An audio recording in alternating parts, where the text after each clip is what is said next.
Inihayag ng Isabela Electric Cooperative o ISELCOA na karamihan sa mga barangay na kanilang nasasakupan sa lalawigan ng Isabela ay naibalik na ang supply ng kuryente. Sa panayam ng Bombo Radyo Kawayan kay Ginoong Glenmark Aquino, General Manager ng ISELCOA, sinabi niya na bagamat halos lahat ng mainline sa mga barangay ay may supply na ng kuryente, may mga purok at kabahayan pa rin wala pa rin kuryente. Ito ay dahil hindi pa naayos ang kanilang mga service drop wires na nasira sa pananalasa ng Bagyong Juan. Ayon sa kanya, ang bayan ng Jones ang huling nakumpuni ng mga linemen ng ISELCOA, kung saan ilang malalayong barangay pa ang partially energized.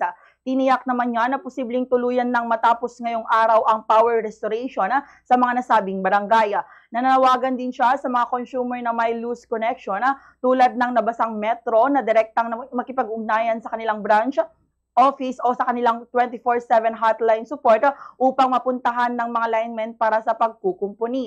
Nilinaw niya ang prioridad ng mga linemen ay mga tapping ng transformer at mga pangunahing linya. Anya, mahihirapan ang mga linemen na isa-isahin ang bawat kabahayan para lamang ma-energize ang mga ito.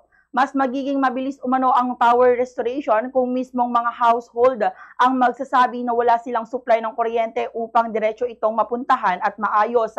Sakaling matapos na ang barangay at purok level na power restoration, mas matututukan na ng mga linemen ang bawat kabahayan.